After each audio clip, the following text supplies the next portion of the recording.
एक military man दुकान पर सामान लेने जाता है अपनी मंगेतर का, और वहां पर कहता है उस लड़की से जो सामान बेच रही है कि जल्दी जल्दी मेरा सामान पैक करो क्योंकि मैं लेट हो रहा हूँ, मुझे कहीं पर जाना है।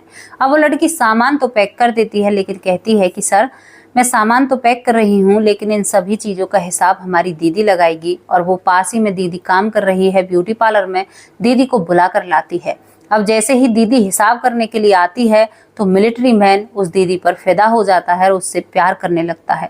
दोस्तों, ब्यूटी पार्लर में ही उस लड़की को इजहार कर दिया जाता है और उससे कह देता है कि मैं नहीं जा रहा अपनी मंगेतर को देखने, मैं तो तुमसे ही शादी करूंगा। अब यहाँ पर ब्यूटी पार्लर वाली हैरान और परेशान हो जाती है। आखिरकार दोस्तों, एक लड़के ने ऐसा क्यों किया? क्योंकि वो भी तो लड़की ही थी जिसका उस मिलिट्री मैन ने दिल तोड़ा था, क्योंकि आज पूरे दिन उसने उस मिलिट्री मैन का इंतजार किया था। क्या कहानी थी, क्या इन बातों में राज था, क्या सच्चाई थी, वो पूरी बातें हम आपको वीडियो में आगे बताएंगे। तो चलिए वीडियो की तरफ चलते हैं। नमस्कार दोस्तों, स्वागत करती हूँ आप सभी का। हमारे यूट्यूब चैनल है वैष्णवी चौधरी के नाम से, और इसी नाम से हमारा फेसबुक पेज है, आप उसे भी फॉलो कर सकते हैं।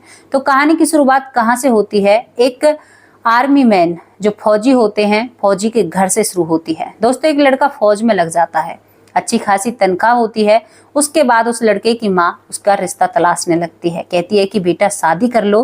तो एक लड़की मिल भी जाती है, लड़की का नाम ज्योति होता है। अब यहाँ पर जब दोनों एक दूसरे को पसंद कर लेते हैं, दोनों परिवारों में समझौता हो जाता है, तो दोनों यहाँ पर जो ये ज्योति का पिता है ये कहता है कि सर आप दहेज कितना लोगे। यहाँ पर ये जो लड़का है रोहतास, ये भी बैठा हुआ होता है। तो तभी रोहतास कहता है कि सुनो, आप अब आज से मेरे बाबूजी हुए और मैं कोई भी दहेज नहीं लेना चाहता, क्योंकि मैं दहेज नहीं लूंगा। मैं बहुत अच्छा खासा कमाता हूँ, फौज से ही हमारा गुजारा हो जाता है, तो दहेज क्यों लेना, केवल हमें आपकी बेटी चाहिए। जब रोहतास जो फौजी होता है इन बातों को करता है, तो रोहतास का जो ससुर है ज्योति का पिता, वो बहुत ज्यादा इम्प्रेस हो जाता है। दोस्तों, ज्योति रोहतास को मन ही मन प्यार करने लगती है, क्योंकि इतनी अच्छी सोच हर किसी की नहीं मिलती है। लेकिन जो रोहतास की माँ थी वो थोड़ी सी उदास हो जाती है, क्योंकि उसका बेटा फौज में था और उसे दहेज चाहिए था, लेकिन यहाँ पर वो कुछ बोल नहीं पाती है। रोहतास और ज्योति एक दूसरे से बात करते हैं फोन पर, और उनकी घंटों तक बात चलती है। दोस्तों, इन्हीं सब के बीच में उनकी एक शादी की तारीख फिक्स कर दी जाती है। दोनों की शादी हो जाती है धूमधाम से। ज्योति अपने ससुराल में पहुंच जाती है। ससुराल में पहुंचने के बाद वो बहुत अच्छे से अपने सास ससुर का ख्याल रखती है।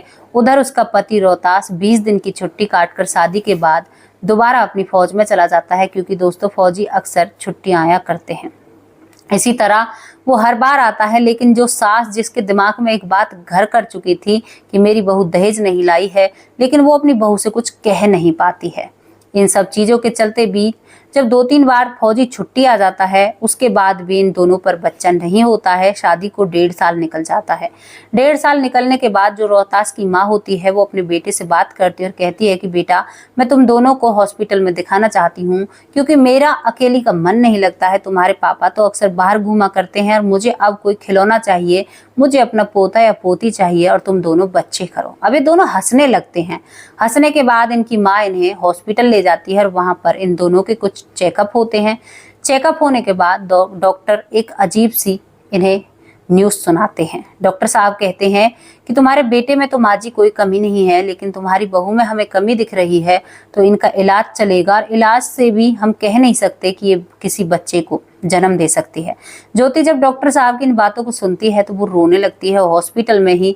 तभी यहाँ पर जो फौजी साहब होते हैं वो अपनी पत्नी को पुचकारते हुए कहते हैं कि तुम चिंता क्यों करती हो, मैं तुम्हारे साथ हूँ, बच्चा हो या ना हो मैं तुम्हारे साथ जीवन भर रहूंगा। अब दोस्तों, ज्योति इन बातों को सुनकर थोड़ी सी धैर्य बांधती है अपना कि हाँ ठीक है, ये तो मुझसे प्यार करते हैं तो कोई दिक्कत नहीं है। लेकिन जो सास थी उसके कान खड़े हो जाते हैं और उसका मतलब मुंह चलना हॉस्पिटल से ही शुरू हो जाता है। दोस्तों, वो बर्राने लगती है, कहती है कि इसका हम क्या करेंगे, अगर ये हमें बच्चा नहीं देगी तो हमारे कुल का भी तो नाम चलना चाहिए। तो वहां पर रोहतास अपनी माँ को धमकाता है कि माँ आप ऐसा क्यों बोल रही हो, अभी भगवान के हाथ में है, डॉक्टर के हाथ में कुछ भी नहीं होता है। और दोस्तों, रोहतास और रोहतास की पत्नी और माँ घर चले जाते हैं। घर जाने के बाद कुछ दिन रोहतास अपनी पत्नी के साथ रहता है और रोहतास दोबारा से अपनी फौज में चला जाता है। लेकिन यहाँ पर जो माँ थी रोहतास की, वो रोहतास के आगे तो उसकी पत्नी से कुछ भी नहीं कहती है, लेकिन पीछे से उसको ताने मारने लगती है। कहती है कि तू तो बांझ है, तेरा हम क्या करेंगे, हमारे कुल का नाम नहीं चला तो तू किस काम की है, तो खुद ही क्यों नहीं चली जाती इस घर को छोड़कर, तू हमारे साथ ऐसा क्यों कर रही है। यहाँ पर ज्योति इन सभी बातों को सुनती है तो दोस्तों वो रोने लगती है। वो अपने आप को एहसास करती है कि मैं कितनी कुलच्छनी हूँ कि मैं एक बच्चे को जन्म नहीं दे सकती। और वो अक्सर कमरे में अकेली पड़ी पड़ी रोया करती, क्योंकि फौजी साहब से एक वक्त था, उस तय हुए वक्त पर ही वो बात कर सकती है और सारी बातें फोन पर नहीं होती हैं। अब रोहतास फिर छुट्टी आता है। छुट्टी आने के बाद ज्योति सारी बातें रोहतास को बताती है। रोहतास अपनी माँ से बात करता है, लेकिन माँ कुछ बातों का फेरबदल ऐसे करती है कि बेटे को अपने हंग में ले लेती है और वो बेटा भी माँ की चलाई चलता है। अब ज्योति और भी ज्यादा परेशान हो जाती है, क्योंकि अब तक तो आस थी कि उसका पति आएगा और उसका जो साइड लेगा, उसकी मदद करेगा इन सब चीजों से निकलने में। लेकिन वो पति भी कहने लगता है कि माँ कह तो सही रही हो, हमारे कुल का नाम नहीं चलेगा तो इसका हम क्या करेंगे। जब ये बात ज्योति सुनती है तो वो भी अब थोड़ी सी उसका दिल खट्टा हो जाता है। दोस्तों यहाँ पर ज्योति अपना बैग पैक करती है। बैग पैक करने के बाद ज्योति अपने मायके पहुंच जाती है। अपने माँ बाप को सारी बातें बताती है और बाप से कहती है, पिता से, कि पिताजी मैं क्यों उन लोगों के घर जाऊं, उन लोगों को एक बच्चे की जरूरत है और सही भी है। मैं किसी का जीवन खराब नहीं कर सकती, मैं कैसे किसी की जिंदगी बर्बाद कर सकती हूँ जब मैं एक बच्चे को जन्म नहीं दे सकती। और यहाँ पर जो ये रोहतास होता है, ये अपने घर का एक लौता बेटा होता है। ज्योति अपने मायके में रहने लगती है और बिल्कुल भी रोहतास से कोई कांटेक्ट नहीं करती है। दोस्तों उसके बाद ज्योति डिवोर्स केस डालती है और डिवोर्स ले लेती है। डिवोर्स लेने के बाद रोहतास अपनी जिंदगी अपने हिसाब से जीता है और ज्योति अपनी जिंदगी अपने हिसाब से जीती है। लेकिन रोहतास जो अपनी पत्नी को भुला नहीं पाया था, उसने कदम तो उठा लिया था, लेकिन उस कदम का उसे बहुत बार पछतावा होता है कि मैंने अपनी पत्नी के साथ गलत किया था। ज्योति भी डिप्रेशन से में आ जाती है, लेकिन दोस्तों उसके बाद ज्योति उभरती है और अपनी बुआ के वहां गोरखपुर चली जाती है। गोरखपुर जाकर ज्योति उसकी बुआ की लड़की ने एक ब्यूटी पार्लर खोल रखा था, तो उसी में वो काम सीखती है और उसके बाद अपना छोटा सा ब्यूटी पार्लर खुद का खोल लेती है। अब दोस्तों क्या था, 3 साल इन बातों को निकल जाते हैं। 3 साल बाद जो ये रोहतास होता है, फौजी होता है, इसके घर वाले इसके एक लड़की तलाशते हैं और वो लड़की भी गोरखपुर में होती है। रोहतास अब गोरखपुर आता है और गोरखपुर आते ही उस दुकान से सामान लेता है जो ज्योति की दुकान होती है। कहते हैं ना कि किस्मत हमें मिलाने में कोई कसर नहीं छोड़ती। जब रोहतास अपनी मंगेतर के लिए सामान खरीदता है तो वहां पर हिसाब किताब करने के लिए ज्योति आती है।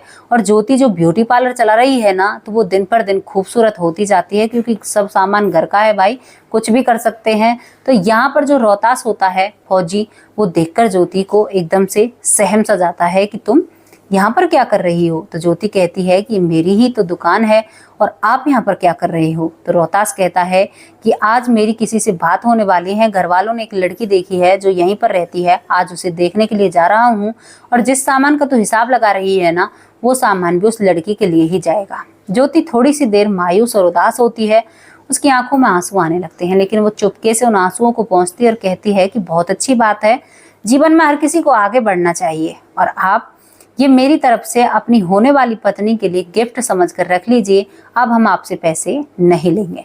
लेकिन दोस्तों रोहतास सभी चीजों को भूल चुका था, केवल उसे ज्योति दिखाई दे रही थी और उसकी तरफ वो टुक गाड़े हुए देखता रहता है और कहता है, फिर भी कह देता है कि ज्योति मैंने तुम्हारे साथ ना वक्त गुजारा है, एक बात कहूँ, तुम तो यार बला की तरह खूबसूरत हो गई हो। ज्योति कहती है कि क्यों फेंक रहे हो, कोई बात नहीं है, अपनी मंगेतर के पास जाओ और अपने नए जीवन की शुरुआत करो।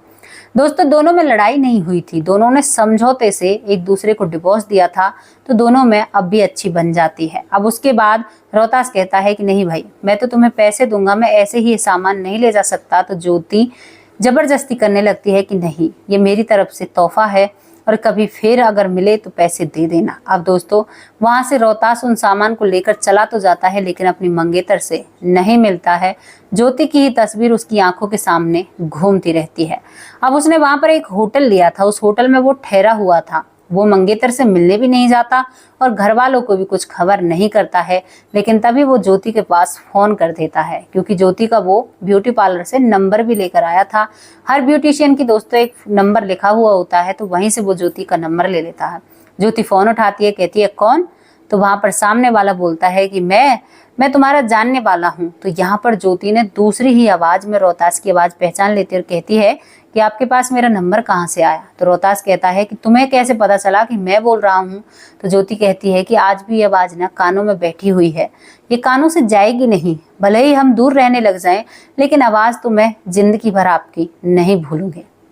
दोस्तों, दोनों जने बहुत सारी बातें करते हैं, पुरानी नई ताजा हर वो बात शेयर करते हैं। उसके बाद रोहतास कहता है कि ज्योति मुझे तुमसे मिलना है। ज्योति कहती है कि ठीक है, मिल लेना, कल शाम को मैं करीबन 3 बजे फ्री रहूंगी, आप उस वक्त आ जाना। और दोस्तों, रोहतास फोन कट जाता है और रोहतास की वो रात निकलती नहीं है, वो रात बहुत लंबी हो जाती है।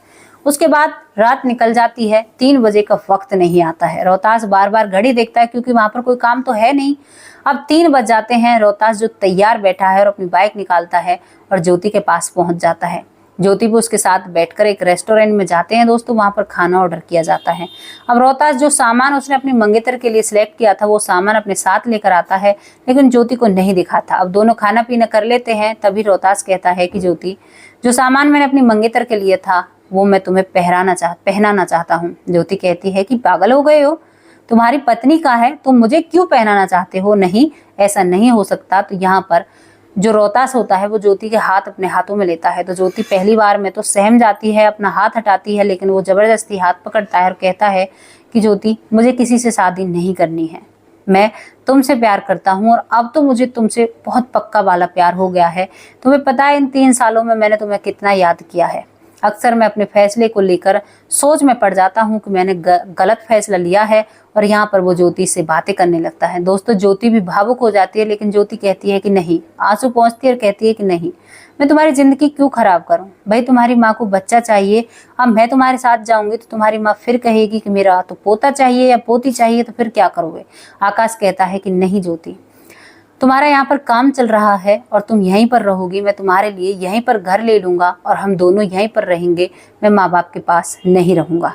दोस्तों, ज्योति इन बातों को सुनकर कहती है कि रहने दो, इन बातों को छोड़ो और आगे बताओ। तो रोहतास कहता है कि चलो तुम्हारे कमरे पर जाते हैं, कि प्लीज मुझे एक बार इन सामान को पहन कर दिखा दो, जैसे तुम शादी वाले दिन मेरे घर आई थी। अब यहाँ पर रोहतास जो होता है जबरदस्ती जब ज्योति से करता है तो ज्योति भी उसके साथ अपने कमरे पर जाती है, जो वो भुआ से अलग उसने अपना घर ले रखा है एक कमरा, तो वहां पर जाती है और पूरा सामान पहनकर आकाश को दिखाती है। आकाश उस पर फिर फिदा हो जाता है, कहता है कि चलो अब मंदिर के दर्शन और कराते हैं।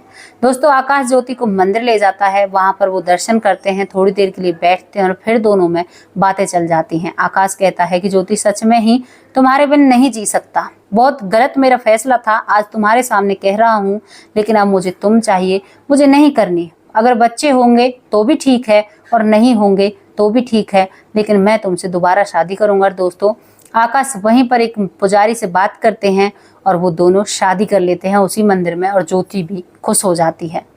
अब यहाँ पर आकाश ज्योति के लिए एक घर खरीदता है और उस घर को खरीद कर ज्योति को दे देता है। दोस्तों, ज्योति उस घर में रहती है और ताज्जुब की बात तो ये होती है, जब ज्योति की सास को ये सब कुछ पता चलता है तो वो चिढ़ती है, लेकिन 1 साल के भीतर ज्योति एक बेटे को जन्म देती है। सारी डॉक्टरों की बातें धरी की धरी रह जाती हैं और आकाश पिता बन जाता है। और जब आकाश की माँ को इन बातों का पता चलता है तो आकाश की माँ अपना घर छोड़कर अपने बेटे की बहू के पास आ जाती है, उसका जापा करने के लिए, सेवा करने के लिए। और दोस्तों, यहाँ पर इस कहानी की हैप्पी एंडिंग हो जाती है। तो कैसी लगी आप लोगों को कहानी?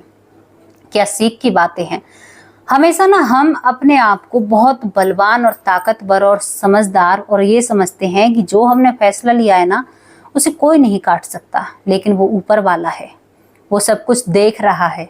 अब यहाँ पर डॉक्टरों की भविष्यवाणी कहाँ पर गई दोस्तों? ज्योति को कह दिया था कि तुम माँ नहीं बन सकती, लेकिन ज्योति माँ बनी बिना दवाइयों के।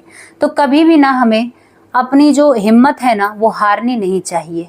क्या पता कब हमारा वक्त बदल जाए, कब हमारी जिंदगी बदल जाए और हम एक अच्छी जिंदगी जीने लगे। तो कभी भी ना अपने आप को हताश और निराश मत कीजिएगा। कैसी भी परिस्थिति आपके सामने हो उसमें आपको डटकर सामना करना होगा। ज्योति ने 1 साल भी अपने घर बैठकर अपनी जिंदगी को पेंडिंग में नहीं डाला था दोस्तों। जितना भी वक्त था उसने कमाया, ब्यूटी पार्लर को खड़ा किया, आज ब्यूटी पार्लर भी बहुत बड़ा हो जाता है, एक बेटे की माँ हो जाती है और इनका परिवार खुशहाल रहता है। तो जैसी भी आप लोगों को स्टोरी लगी हो, आप अपनी राय रख सकते हैं।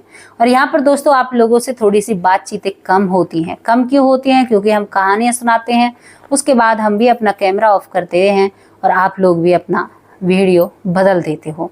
लेकिन दोस्तों आप लोगों ने मुझे बहुत सपोर्ट किया, मुझे आप लोगों ने इतना सपोर्ट किया कि 2 महीने के भीतर मेरे चैनल को ऊंचाइयों पर पहुंचा दिया। इसी वजह से आप लोगों का तहे दिल से शुक्रिया अदा करती हूं, क्योंकि मैं आप लोगों की बहुत आभारी हूं।